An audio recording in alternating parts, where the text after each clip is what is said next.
This is Optimal Living Daily, episode 309, How to Cross Every Item Off Your To-Do List in One Night, Part 2, by David Cain of Raptitude.com, and I'm Justin Malik. If you're new here, this is a very different podcast than what's out there.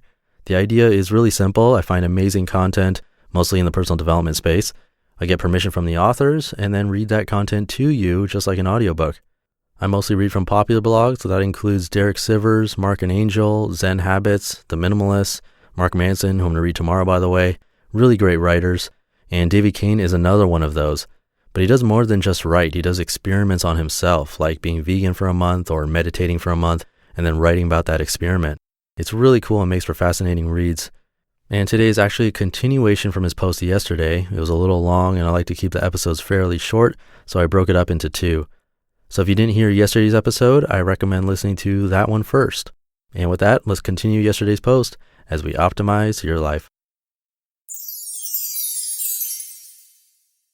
How to Cross Every Item Off Your To-Do List in One Night, Part 2, by David Cain of Raptitude.com. Probably the most comprehensive workflow system is David Allen's Getting Things Done.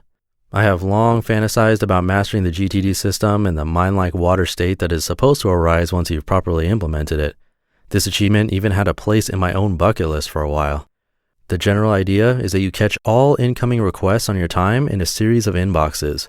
Mail goes into an in tray on your desk, email goes into its own inbox, notes when you're out and about go into your smartphone. Any event that causes a feeling of, I should do something about that, an order from your boss, an unsettling knock in your car's engine, or a recurring dream about getting your prostate checked, is written down and sent to its appropriate inbox. Every few days, you go through these inboxes and decide what you're going to do about them. There are 4 options.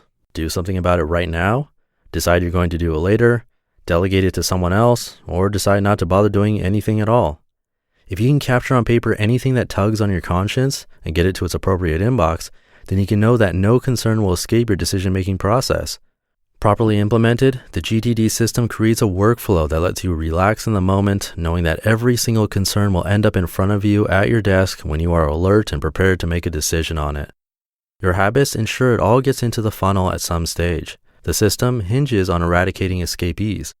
If you have a concerning thought and you don't write it down, some part of you will know that there's a free-floating problem out there that you haven't addressed and which could blow up at any time. Your personal world feels dangerous again, out of your sphere of control, and stress returns. Weekly, you review the whole machine for leaks.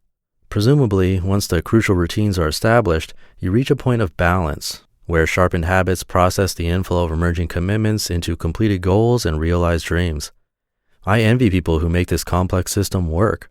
When those of us who are attempting to work a system begin to lose control of that system, we end up inadvertently using the other approach, trying to keep all our commitments organized in our heads.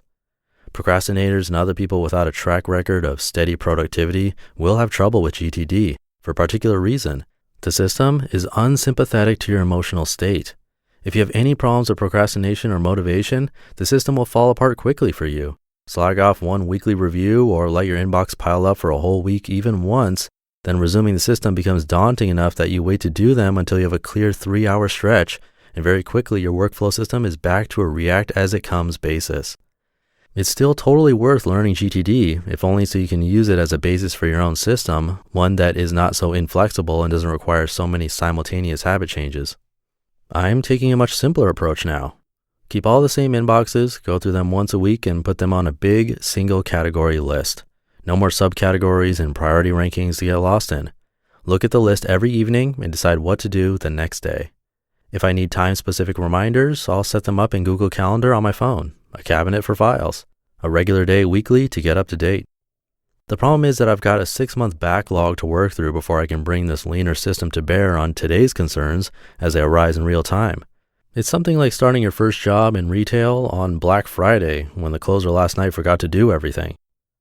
How to deal with a stagnant backlog of work in a single evening. In finance, when you need a clean slate, you take the drastic action of bankruptcy. I recently learned of the concept of task bankruptcy. Given that you've already delayed on a ridiculously long time on a ridiculous number of tasks, you just decide you aren't going to ever do those things and you start a list again from zero. As with financial bankruptcy, there are commitments on your list you won't be able to reasonably discharge. But these are uncommon. Identify them and decide where to go from here with them. Everything else is gone. If learning to knit or selling all those boxes of CDs on eBay or assembling the family tree really were important, they will recapture your conscience at some point later in life. For now, and maybe forever, they are no longer important. No need to remember what was once there, what you used to feel compelled to eventually do. You let it all drop and start from where you are. Those emails will simply go unreturned. Those short stories will be allowed to die unfinished, and the world will go on. After declaring task bankruptcy, I went through all my old quote-unquote debts with a sense of detachment and freedom and found that most of them didn't seem important anymore. Some of them still made sense to do, so I put them consciously, voluntarily on my new list, but only once I had truly cleaned my docket, and only if I felt a fresh commitment to doing them. If it was just lingering guilt, I let them die. It may not even occur to a lot of people that almost all long-standing to-do items can be abandoned without your becoming a disgraced deadbeat. Dumping them will probably put you immediately into a better position to complete the important things. There will be some repercussions for letting certain tasks die, but they're probably minor compared to the cost of continuing to bleed. Streamline the system and declare task bankruptcy. GTD is a robust system that's designed to catch absolutely everything, and it may be just too much personal bureaucracy for a lot of people. If you've been struggling with it, try Leo Babauta's Zen to Done, a minimalist rebuttal to GTD and its complexity. If you've got an unmanageable backlog, you're paying all kinds of interest until you're solvent again. Might as well swallow your pride and begin the rest of your life now. You just listened to part 2 of the post titled, How to Cross Every Item Off Your To-Do List in One Night by David Cain of Raptitude.com. I like how we mentioned Leo Babauta at the end of that post. I find more and more that the authors I read here on the podcast reference each other, which is amazing. They're all sort of on the same page. And the more we hear this type of information presented in different ways from different authors, the more it sinks in and we end up implementing this stuff in our lives without even realizing it. It's happening to me, and if you listen to this show daily, I'm sure it's happening to you too. It's really cool that this is possible thanks to the authors that contribute to this show. And speaking of that, 10 amazing bloggers are getting together to do a year-long course in 2017 where they bring you fresh content every month. It's going to be awesome. 5 of those 10 authors are bloggers I read right here on the show. It's so cool. This is like the perfect companion to this podcast. And now it won't be free. These people need to get some type of compensation for doing a year-long course.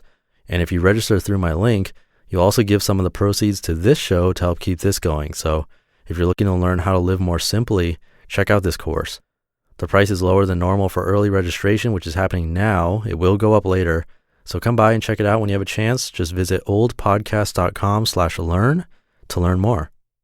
And there's plenty more I could say about that because it's going to be awesome, but this ending is getting long, so I'll end it right there and save it for another time. Have a great rest of your day, and I'll see you tomorrow where your optimal life awaits.